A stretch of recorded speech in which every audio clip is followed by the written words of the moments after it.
नमस्कार, हिमाचल खबरनामा में आपका स्वागत है। मैं हूं कैलाश वर्मा। सबसे पहले नजर डालते हैं कुछ खास सुर्खियों पर।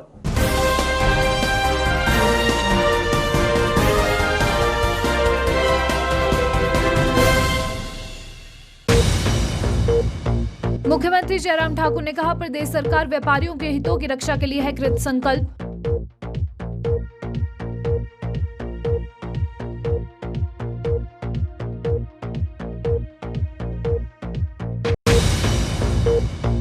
हमीरपुर की महिला की कोविड वैक्सीन के मौत मामले पर आईजीएमसी के एमएस डॉक्टर जनक राज ने बताया, महिला के पोस्टमार्टम की रिपोर्ट आने के बाद ही मौत के असल कारणों का चल पाएगा पता।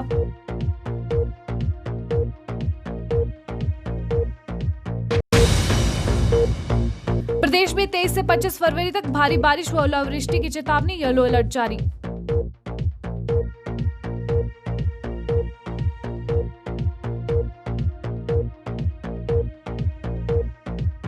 सुर्खियों के बाद अब खबरें विस्तार से। मुख्यमंत्री जयराम ठाकुर ने कहा कि प्रदेश की अर्थव्यवस्था में व्यापारियों का महत्वपूर्ण योगदान है और राज्य सरकार व्यापारियों के हितों की रक्षा के लिए तत्पर है। मुख्यमंत्री जिला मंडल के होटल राजमहल में आयोजित हिमाचल प्रदेश व्यापार मंडल की बैठक को संबोधित करते हुए बोल रहे थे। उन्होंने कहा कि व्यापारियों के सुझावों के अनुरूप समय समय पर जीएसटी का सरलीकरण किया गया है और भविष्य में भी सरलीकरण की प्रक्रिया को संभावित सुधारों से जोड़कर देखा जाएगा और सकारात्मक एवं अनिवार्य सुझावों को तरजीह दी जाएगी। मुख्यमंत्री ने कहा कि व्यापार मंडल द्वारा सरकार के समक्ष उठाई गई समस्याओं के प्रति प्रदेश सरकार संवेदनशील है। उन्होंने संवाद को समस्या का समाधान बताते हुए कहा कि निकट भविष्य में भी संबंधित विभागाध्यक्षों की उपस्थिति में राज्य व्यापार मंडल के पदाधिकारियों की शिमला में बैठक आयोजित की जाएगी। बैठक में विभिन्न समस्याओं पर चर्चा करके समाधान तलाशा जाएगा। उन्होंने कहा कि मार्केट फीस में भी राहत देने के प्रयास किए जाएंगे। राज्यपाल बंडारू दत्तात्रेय ने राजभवन से हिमाचल प्रदेश पुलिस और राज्य आबकारी विभाग के कानून प्रवर्तन अधिकारियों को प्रशिक्षण प्रदान करने के लिए 2 दिवसीय पारस्परिक क्षमता निर्माण पहल कार्यक्रम का वर्चुअल माध्यम से शुभारंभ किया। इस कार्यक्रम का आयोजन संयुक्त राष्ट्र के ड्रग और क्राइम के दक्षिण एशिया कार्यालय नई दिल्ली द्वारा किया जा रहा है। राज्यपाल ने कहा कि हिमाचल और पड़ोसी राज्य नशीली दवाओं की गंभीर समस्या से जूझ रहे हैं और युवा तेजी से नशीली दवाओं की गिरफ्त में आ रहे हैं। राज्यपाल ने बताया कि इस समस्या से लड़ने के लिए कड़े कानून बनाए गए हैं और सरकार अपने स्तर पर प्रयास कर रही है, लेकिन स्वयंसेवी संस्थाओं और आम लोगों की भागीदारी से इस सामाजिक बुराई के प्रति जागरूकता उत्पन्न करने की आवश्यकता है। शिमला के आईजीएमसी में हमीरपुर की महिला की कोविड वैक्सीनेशन के 23 दिन बाद हुई मौत मामले को लेकर आईजीएमसी के वरिष्ठ चिकित्सा अधीक्षक जनक राज ने बताया कि महिला की मौत का शुरुआती कारण गुलीन बार सिंड्रोम बीमारी है। उन्होंने बताया कि महिला की मौत वैक्सीन के कारण हुई है, यह कहना गलत है। डॉक्टर जनक ने बताया कि महिला का पैथोलॉजिकल पोस्टमार्टम की रिपोर्ट आने के बाद ही मौत के असल कारणों का पता चल पाएगा। उन्होंने बताया कि पैथोलॉजिकल पोस्टमार्टम की रिपोर्ट 2 से 3 सप्ताह में आएगी। डॉक्टर जनकराज ने बताया कि आंगनबाड़ी कार्यकर्ता को 29 जनवरी को कोविड वैक्सीन लगाई गई थी। 5 फरवरी को महिला की तबीयत खराब हुई थी, जिसके बाद वह उपचाराधीन थी, जबकि कोविड टीकाकरण के साइड इफेक्ट के लिए 2 से 3 सप्ताह का वक्त लगता है। इसलिए महिला की मौत की वजह कोविड वैक्सीन नहीं हो सकता है। जनकराज ने बताया कि महिला को आईजीएमसी लाने के बाद वेंटिलेटर पर रखा गया, क्योंकि महिला को गुलेन बार सिंड्रोम यानी नसों की गंभीर बीमारी के कारण सांस लेने में तकलीफ हुई और शरीर के विभिन्न अंगों ने काम करना बंद कर दिया, जिसके बाद महिला की मौत हो गई। क्या इस महिला को जो कुछ हुआ, क्या वो कोविड वैक्सीन की वजह से हुआ? तो कोविड वैक्सीन से होने वाले साइड इफेक्ट्स को 3 हिस्सों में विभाजित किया गया है: very common, common and less common. Very common उनको कहा जाता है जब 10 लोगों को अगर ये वैक्सीन लगती है तो 10 में 1 से अधिक लोगों को ये लक्षण उत्पन्न हो सकते हैं, जिनको वेरी कॉमन साइड इफ़ेक्ट कहा जाता है या यूं कहें लक्षण कहा जाता है, जिसमें आते हैं पेन जहाँ पर इंजेक्शन लगा है, टेंडरनेस उस छूने पे दर्द होता है उस जगह पे, warmth, redness, itching, swelling, bruising over the injection site, feeling of unwell, थकान महसूस होना, chills, headache, nausea, joint pain. ये वेरी कॉमन इफेक्ट हैं जो 10 लोगों को अगर वैक्सीन लगता है तो एक से अधिक व्यक्ति में इस तरह के लक्षण होते हैं। मुझे खुद व्यक्तिगत तौर पर 12 घंटों के बाद जॉइंट पेन्स का एहसास हुआ था। उसके बाद आता है कॉमन साइड इफ़ेक्ट, जो एक आदमी में हो सकते हैं 10 लोगों को वैक्सीन लगने के बाद। जैसे जहाँ पर इंजेक्शन लगते हैं उस जगह पर एक लंप, एक गिटली जैसी बन जाना, बुखार आना, उल्टियाँ होना, फ्लू लाइक सिम्टम जैसे जुकाम तरह होना या बुखार बढ़ जाना, गला खराब होना, नाक से पानी बहना, खांसी, चिल्स, इस तरह के होते हैं। फिर कुछ होते हैं अनकॉमन साइड इफ़ेक्ट, जो 100 लोगों में से एक आधा व्यक्ति को हो सकता है, जिसमें आदमी जो है वो भूख चली जाती है, पेट में दर्द होती है, गिल्टियाँ पड़ जाती हैं शरीर के विभिन्न विभिन्न हिस्सों में, और बहुत अधिक पसीना और स्किन में रैशेस पड़ सकते हैं। तो ये तो हो गए साइड इफ़ेक्ट की बात। तो इसमें किसी भी तरह सा कोई भी साइड इफ़ेक्ट या रिएक्शन इस तरह से नहीं मेंशन्ड है जिससे किसी व्यक्ति की जान चली जाए। पर इस पर्टिकुलर केस की अगर हम बात करें तो 29 जनवरी को इनको जब कोविड वैक्सीन दिया गया था, उसके उपरांत एक हफ्ते तक ये बिल्कुल स्वस्थ रहीं। एक हफ्ते के बाद इनको 6 तारीख को टांगों में वीकनेस महसूस हुई, जिसके चलते ये इन्होंने अपना चेकअप जो है वो हमीरपुर हॉस्पिटल में कराया। वहाँ से इनको एक बीमारी होती है, मेडिकल टर्मिनोलॉजी है लुंडरी गुल्लिन बार सिंड्रोम, LGB, जो एक अनकॉमन जैसी बीमारी है, वो कई लोगों में पाई जाती है यहाँ पर। उस बीमारी की संभावना के चलते उनको टांडा मेडिकल कॉलेज रेफ़र किया गया। उस बीमारी में सबसे पहले हाथ पैरों में जो है वो नसें कमज़ोर होती हैं और धीरे धीरे वो नसें कमज़ोरी फैलते फैलते फैलते वो जो वो सांस की नसों को भी इन्वॉल्व कर लेती है और व्यक्ति को वेंटिलेटर पे रखना पड़ता है और गंभीर स्थिति में लोगों की जान भी चली जाती है। तो इनको उस गुल्लिन बार सिंड्रोम की पॉसिबिलिटी के चलते टांडा में इलाज के लिए लाया गया और वहाँ पर इनको रेस्पिरेटरी मसल, सांस लेने की जो मसल्स हैं उनकी इन्वॉल्वमेंट हुई, जिसके लिए इनको वेंटिलेटर पे रखा गया। और तदुपरांत वेंटिलेटर एसोसिएटेड कॉम्प्लिकेशन, जैसे सबको जानकारी है, बहुत दिनों तक कोई आईसीयू में रहता है तो वहाँ पर ऑलरेडी इन्फेक्शन का माहौल होता है, इन्फेक्शन जो है वो शरीर में ज़्यादा तेज़ी से फैलते हैं। उन्हीं के चलते उनको सेप्टिसीमिया हुआ, फिर मल्टी ऑर्गन फेलियर में जाने लगे और रीनल शटडाउन की तरफ वो जब बढ़ने लगी पेशेंट, तब उनको यहाँ पर भेजा गया और यहाँ पर पहुँचने के 1-2 घंटे के अंतराल पर ही उनकी मृत्यु हो गई।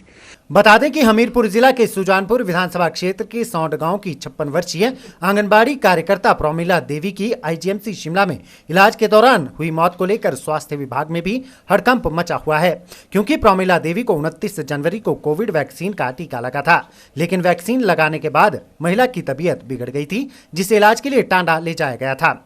वहां से महिला की गंभीर स्थिति को देखते हुए आईजीएमसी शिमला भेजा गया था, लेकिन गत दिवस शिमला में महिला की मौत हो गई। उपायुक्त शिमला आदित्य नेगी ने जिला स्तरीय मुख्यमंत्री स्वावलंबन योजना की 9वीं बैठक की अध्यक्षता की।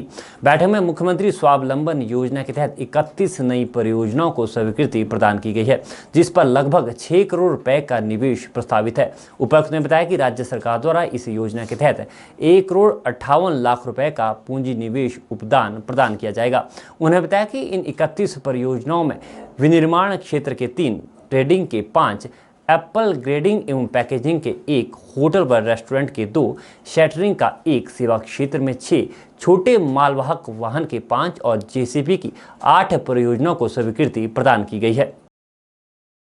शिमला के सर्कुलर रोड से सब्जी मंडी को जोड़ने वाले संपर्क मार्ग में इन दिनों सड़क किनारे नालियों का निर्माण किया जा रहा है, लेकिन निर्माण कार्य में हो रही देरी और नालियों की खुदाई से निकल रहे मलबे से यहां रोजाना लोगों को भारी परेशानी झेलनी पड़ रही है। दरअसल खुदाई के दौरान निकल रहे मलबे को सही ढंग से ठिकाने नहीं लगाया जा रहा है। ऐसे में जगह जगह मलबे के ढेर लगे हैं, जिस वजह से यहाँ वाहन चालकों और पैदल चलने वाले लोगों को दिक्कतें पेश आ रही है। इस संपर्क मार्ग में दिन भर लोगों की आवाजाही लगी रहती है, लेकिन बीच रास्ते में मलबे के ढेर होने से लोगों के गिरने और चोटिल होने का खतरा बना रहता है। राजधानी शिमला के काट रोड को मुख्य बाजार से जोड़ने वाले संपर्क मार्ग में इन दिनों नगर निगम द्वारा व्यर्थ पानी की निकासी के लिए नालियों का निर्माण कार्य प्रगति पर है। यहां बनने वाली नालियों से मुख्य बाजार व सब्जी मंडी ग्राउंड से निकलने वाले सारे व्यर्थ पानी की निकासी सुनिश्चित हो पाएगी, लेकिन लोगों की सहूलियत के लिए बनाई जा रही ड्रेन का मलबा इधर उधर बिखरे होने के कारण लोगों को परेशानियां झेलनी पड़ रही है।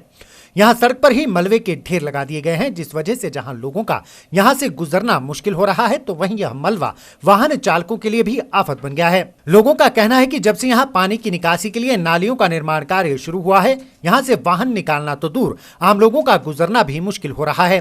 सड़क पर बिखरा मलबा जहाँ सभी के लिए आफत बन गया है, तो वहीं ड्रेन बनाने के लिए खोदे गए गड्ढों के कारण कभी भी कोई बड़ा हादसा हो सकता है। जगह जगह की गई खुदाई के कारण वाहनों को भी नुकसान हो रहा है। लोगों ने निगम प्रशासन से इस समस्या का जल्द से जल्द समाधान निकालने की गुहार लगाई है, ताकि उनकी परेशानियों का हल निकल सके। यहाँ दिल्ली का यही है, पैदल आने जाने वालों को दिक्कत हो रही है, रोड की हालत खराब है। 2-3 बार गाड़ियाँ वो खड्डे में जाते जाते बची हुई है। गाड़ियाँ की एक्सीडेंट होने का खतरा है दिल्ली का। यहाँ पे जितना जल्दी हो उतना अच्छा है, मगर ये दिल्ली की इनके हालात देखो। यहाँ नीचे एक थोड़ा स्टेप बाय स्टेप करी जा रही है, जिस हिसाब से तो काम नीचे तो कभी नहीं पहुँचेगा। ये दिल्ली की यही हाल है इनके यहाँ पे। और आजकल जो है बहुत दिनों से 10-12 दिन से रोड का बहुत ही बुरा हाल है। इतना बुरा हाल है कि नीचे से गाड़ी तो क्या, लोगों का चलना मुश्किल हो गया है। नीचे से ना 2-3 बारी तो लोग भी गिर गए हैं। गाड़ियाँ तो बहुत ज़्यादा स्किट होती है। 1-2 के तो नीचे टायर भी फट गए, स्किट होकर नीचे। वहाँ पे एक एंगल है, सीढ़ियों के साथ चैनल लगे हुए हैं, जिसमें कि टायर फट रहे हैं, कभी स्किट हो रहे हैं। नीचे अभी देख लो आप कितना जाम लगा। एक गाड़ी को ऊपर आने में कम से कम 1 से 1.5 घंटा लग जाता है, इतना जाम लग जाता है।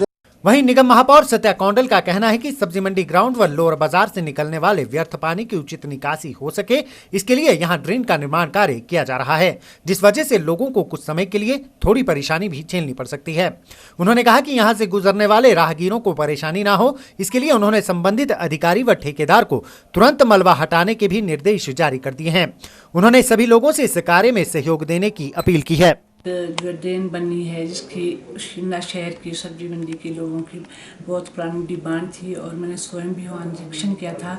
वो ड्रेन मतलब उसमें पानी जितना भी सब्जी मंडी का या लोअर बाजार का जितना भी पानी है उस सड़क पे जाता है। नगर निगम ने एक निर्णय लिया है कि यहाँ पे एक बहुत बड़ी ड्रेन बढ़ाएंगे, जो 1 मीटर मतलब चौड़ी होगी और 1-1.5 मीटर जो है गहरी होगी, ताकि इतनी गहरी वो ड्रेन बनेगी और उसके ऊपर जो है लोहे के वो लगाए जाएंगे, तो ताकि लोग जितना भी सब्जी मंडी ग्राउंड का पानी आता है और बाजार का पानी आता है उस ड्रेन से नीचे जा सके। तो लोगों को थोड़ी सी प्रॉब्लम तो होगी, तो मेरी लोगों से अपील है कि थोड़ी सी प्रॉब्लम ज़रूर होगी, लेकिन इसमें परमानेंट हल निकलेगा और सब्जी मंडी ग्राउंड बिल्कुल साफ़ सुथरा होगा। और जो पानी इस ड्रेन में जाएगा तो इसमें लगभग अभी मैंने जो वहाँ के कनिष्ठ अभियंता है जो इस कार्यों को देख रहे हैं, उनको मैंने सख्त निर्देश दिए हैं कि मिट्टी वहाँ साथ मिट्टी उठाई जाए, ताकि लोगों को प्रॉब्लम ना हो, और इस काम को जो है प्रायोरिटी पे किया जाए, ताकि लोगों को कोई आने जाने में और सामान लाते समय कोई किसी तरह की प्रॉब्लम ना हो। राजधानी शिमला में पानी वितरण का कार्य देख रही जल निगम को शहर में पानी के मीटर नहीं मिल पा रहे हैं। शहर में 32,900 के करीब पेयजल उपभोक्ता है, जिसमें से 29,446 के करीब पानी के मीटर जल निगम को मिल गए हैं, लेकिन 3500 के करीब मीटर ऐसे हैं जो जल निगम को नहीं मिल पा रहे हैं। शिमला जल निगम के एजीएम गोपाल कृष्ण ने कहा कि मीटर के आधार पर पानी के बिल जारी करने का कार्य कंपनी को दिया गया है, लेकिन कंपनी को 19,000 पानी के मीटर ही मिल पाए हैं, जिसके बाद जल निगम के जेई को फील्ड में उतारा गया और हजारों मीटर ढूंढे गए, लेकिन 3500 मीटर अभी तक नहीं मिल पाए हैं। वहीं अब जल निगम ने लोगों से खुद आगे आकर अपने मीटरों की जानकारी देने की अपील की है। इसको लेकर एक नंबर भी जारी किया गया है, ताकि लोगों को मीटर के आधार पर पानी के बिल जारी किए जा सके। राजधानी शिमला में जल वितरण का जिम्मा संभाल रही कंपनी शिमला जल प्रबंधन निगम के मीटर रीडर्स को घरों में मीटर ही नहीं मिल रहे हैं, जिस कारण कंपनी को बिल जारी करने में दिक्कत आ रही है। शिमला जल प्रबंधन निगम ने इन मीटरों को ढूंढने के लिए कनिष्ठ अभियंताओं को फील्ड में उतारा है, जिससे मीटरों को वेरीफाई किया जा सके और शहर की जनता को सही बिल जारी किए जा सके। शिमला में आयोजित पत्रकार वार्ता के दौरान SJPNL के AGM गोपाल कृष्ण ने बताया कि शिमला में लगभग 32,996 कनेक्शन हैं, जिनमें से निगम को 30,000 कनेक्शन मिल चुके हैं। करीब 3500 कनेक्शन नहीं मिल पाए हैं, जिनकी तलाश जारी है। उन्होंने बताया कि शिमला में अधिकतर मीटर घरों के अंदर लगे हैं। कई बार घरों में ताला होने के कारण मीटर नहीं मिल पाते हैं। ऐसे में औसत आधार पर ही बिल जारी किए जा रहे हैं।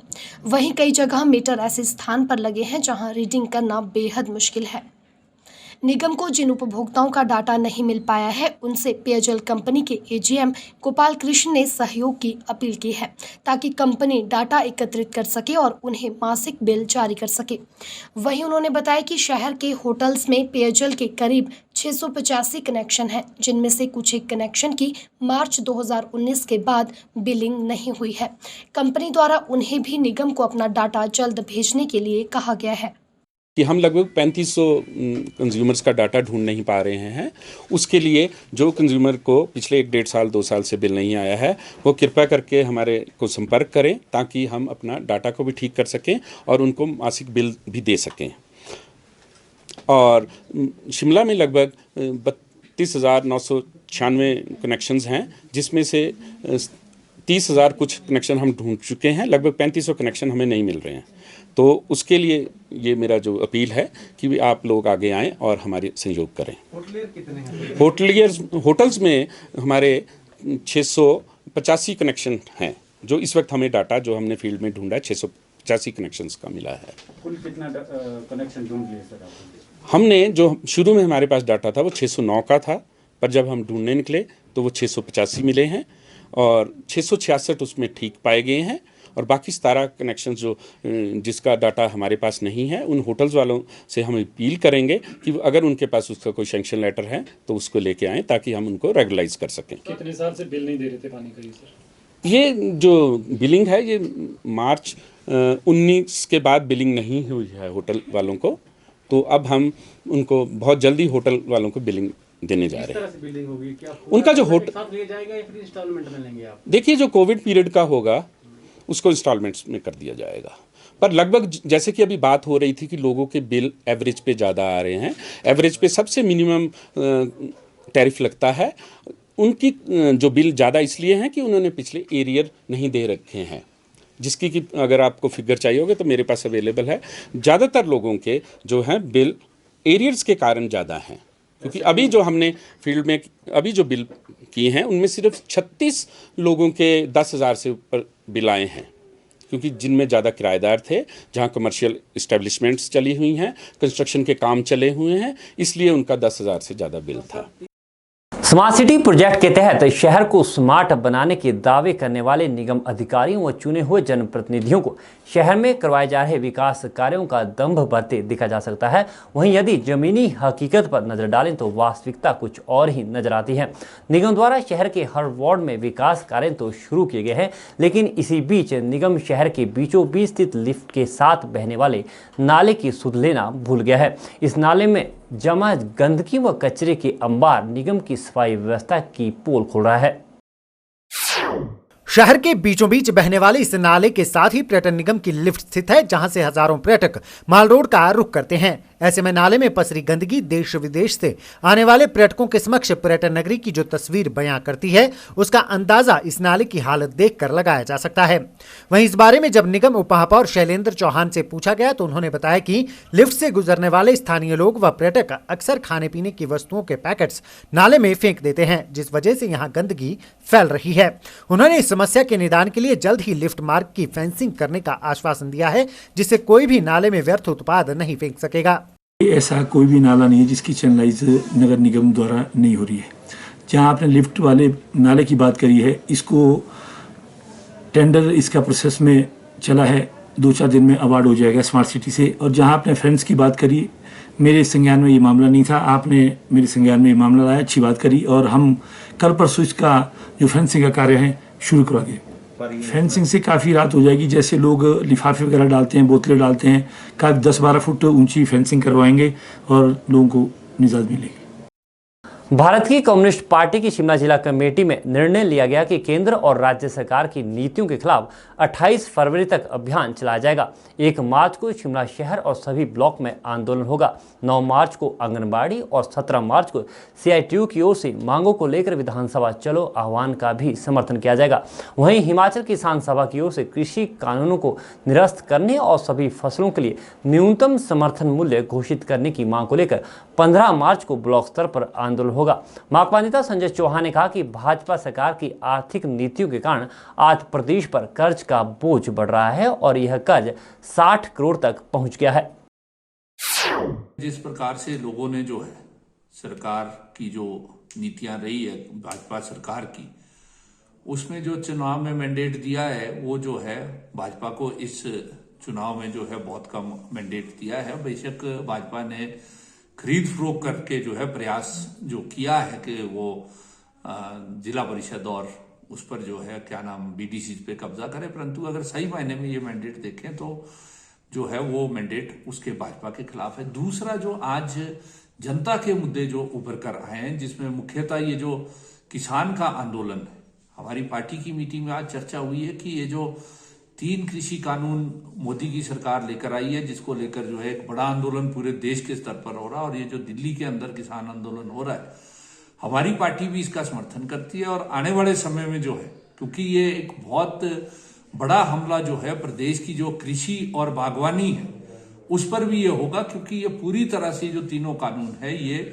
कृषि और बागवानी को जो है कॉर्पोरेट के हाथ में सौंपने के कानून है। तो इससे जो है प्रदेश की जो मुख्य फसलें है, जिसमें सेब है, टमाटर है, लहसुन है, अदरक है, ये जो बेमौसमी सब्जियां हैं, गोभी है, और इसके अलावा जो मक्की बड़े क्षेत्र में पैदा होती है, MSP के बावजूद जो है ये खरीद जो है सरकार उसको नहीं करती है। तो इसको लेकर भी जो है हमारे जो किसानों के आंदोलन है हम उसका समर्थन करते हैं, और आने वाले दिनों में जो है इस आंदोलन को तेज किया जाएगा। तीसरा जो मुख्य मुद्दा इसके अंदर आया, जिस प्रकार से प्रदेश सरकार की जो आर्थिक स्थिति है और पूरी तरह से प्रदेश की अर्थव्यवस्था जो है, ये जो मौजूदा भाजपा की सरकार है, ये इसको पटरी में लाने में जो है विफल रही है और पूरी तरह से चरमरा गई है। आज 60,000 करोड़ रुपए का जो ऋण है वो सरकार के ऊपर हो गया, और अब तो सरकार वेतन भत्ते और दिनचर्या चलाने के लिए जो है वो ऋण ले रही है। तो इस राजस्व एकत्रीकरण के लिए जो सरकार ने तौर तरीके अपनाए हैं वो है कि जो मुख्य सेवाएं हैं, जिसमें पानी है, बिजली है, शिक्षा है, स्वास्थ्य है, उनकी दरों में जो है वृद्धि कर रही है, और धीरे धीरे जो है ये जो नव उदारवाद की नीतियां हैं उस एजेंडे को लागू करते हुए जो है इनका निजीकरण कर रहे हैं। आपने देखा शिमला शहर के अंदर जो है ये जो पीने का पानी है, ये जो पेयजल है, ये पहले नगर निगम जिसको देखता था, अब SJPNL कंपनी बनाकर, और अब जो है उसको खत्म करके निजी हाथों में देने का कर रहे हैं। उसी तरह से बिजली का वितरण है, और आज प्रदेश की सरकार जो सार्वजनिक वितरण प्रणाली PDS में जो राशन देती है उसकी कीमतों में वृद्धि कर रही है। बाजार में आप देख रहे हैं निरंतर पेट्रोल डीजल की कीमतें बढ़ रही है, रसोई गैस की कीमत बढ़ रही। तो ये जो भाजपा की सरकार है, ये जो केंद्र में भाजपा की सरकार है, राज्य में भाजपा की सरकार है, ये निरंतर जो है जनता के ऊपर आर्थिक बोझ डालने का काम करे। तो इसको लेकर जो है हमारी पार्टी ये इस फरवरी माह में जो है एक कैंपेन चलाएगी, और 1 मार्च को जो है पूरे ब्लॉक के स्तर पर जो है ये जो महंगाई बढ़ाने वाली नीतियां हैं, ये जो सेवाओं की दरों में वृद्धि और सेवाओं के निजीकरण की नीतियां हैं, इनके विरोध में जो है प्रदर्शन करेगी। और इसके साथ साथ जो है ये जो ट्रेड यूनियन का प्रदर्शन है 17 मार्च को, उसका समर्थन करती है। आंगनबाड़ी वर्कर्स एवं हेल्पर्स यूनियन संबंधी सीटों की राज्य कमेटी आंगनबाड़ी कर्मियों की प्री प्राइमरी में नियुक्ति व अन्य मांगों को लेकर 9 मार्च को प्रदेश व्यापी हड़ताल करेगी। इस दिन हजारों आंगनबाड़ी कर्मी शिमला में विधानसभा के बाहर जोरदार प्रदर्शन करेंगे।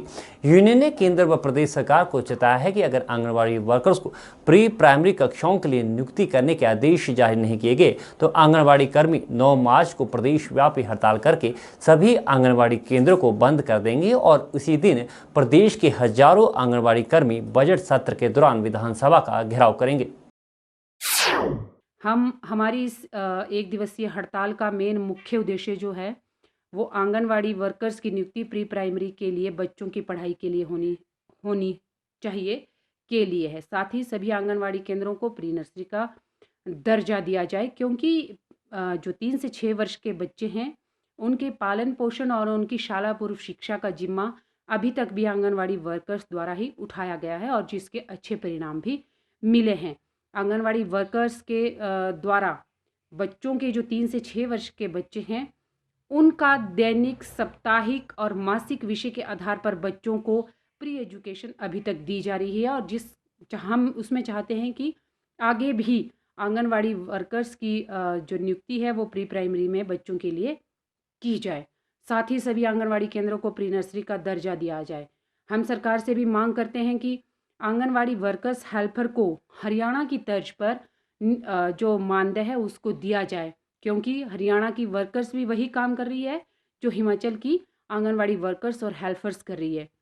किन्नौर जिला के कल्पा में फरवरी माह में चढ़े पारे ने पिछले सारे रिकॉर्ड तोड़ दिए हैं। कल्पा में इस बार फरवरी माह में रिकॉर्ड 19 डिग्री अधिकतम तापमान दर्ज किया गया। 21 फरवरी को कल्पा का अधिकतम तापमान 19 डिग्री दर्ज किया गया। इससे पहले 11 फरवरी 1993 में कल्पा का तापमान 18 डिग्री दर्ज किया गया था, लेकिन इस वर्ष 1 डिग्री ज़्यादा के साथ तापमान ने फरवरी माह के पिछले सारे रिकॉर्ड तोड़ दिए हैं। बीते कई सालों के मुकाबले इस साल किन्नौर में बर्फबारी भी कम हुई है। नतीजन तापमान ज्यादा रिकॉर्ड किया गया है। मौसम विज्ञान केंद्र शिमला के निदेशक मनमोहन सिंह का कहना है कि कल्पा में इस बार अधिकतम तापमान ने पिछले सारे रिकॉर्ड तोड़ दिए हैं, जिसकी एक वजह तो प्रदेश में बारिश व बर्फबारी का सामान्य से कम होना है। दूसरा, पश्चिमी विक्षोभ के कारण आसमान पर जब बादल छा जाते हैं तो तापमान में वृद्धि होती है। उन्होंने कहा कि ग्लोबल वार्मिंग से भी इनकार नहीं किया जा सकता है, क्योंकि दुनिया भर में ग्लोबल वार्मिंग का असर देखने को मिल रहा है। आने वाले 1 सप्ताह तक हिमाचल में मौसम खराब रहेगा। इस दौरान ऊपरी इलाकों में बर्फबारी व निचले इलाकों में बारिश की संभावना है, जबकि 23 से 25 फरवरी तक आंधी, तूफान, बिजली कड़कने व ओलावृष्टि को लेकर अलर्ट जारी किया गया है। जो फरवरी का महीना है इसमें बारिश में काफ़ी कमी चल रही है, स्नोफॉल में भी कमी रही और पिछले कुछ एक दिन से भी वेदर जो ड्राई चल रहा है। तो अभी जो टेम्परेचर है पिछले 24 घंटों में जो कल्पा का मैक्सिमम टेम्परेचर है वो आज मतलब कल 19 डिग्री रिकॉर्ड किया गया था। उसके पहले जो टेम्परेचर था वो 18 डिग्री रिकॉर्ड किया गया था। जो हाईएस्ट टेम्परेचर था कल्पा का वो 11 फरवरी 1993 में जो 18 डिग्री रिकॉर्ड किया गया था, जो कि 28 साल के बाद लगभग जो टेम्परेचर है वो जो पुराना हाईएस्ट टेम्परेचर का रिकॉर्ड था वो ब्रेक हुआ है। तो उसका जो मेन कारण है, जैसे कि मैंने बताया, वेदर जो वो ड्राई चल रहा है और उसके बाद एक WD आ रही है, वेस्टर्न डिस्टर्बेंस जब भी आती है तो जो मिनिमम टेम्परेचर है वो राइज़ करते हैं और अकॉर्डिंगली जो दिन के तापमान है वो भी जो राइज़ करते हैं। तो जो टेम्परेचर है ये कल्पा का ये आपने 19 डिग्री रिकॉर्ड किया गया, जो कि नॉर्मल से जो 14 डिग्री ज़्यादा चल रहा है। और साथ में अगर मिनिमम टेम्परेचर देखें तो वो भी जो जितने भी हिल स्टेशन है वहाँ पे टेम्परेचर नॉर्मल से ज़्यादा चल रहे हैं। शिमला, किलोंग, मनाली का एरिया हो गया, कल्पा का भी इवन एरिया हो गया। तो वहाँ पे जो सभी जगह जो मिनिमम टेम्परेचर है वो 7 से लेकर 8 डिग्री तक जो नॉर्मल से ज़्यादा चल रहे हैं। हिमाचल खबरनामा के इस अंक में इतना ही। नमस्कार।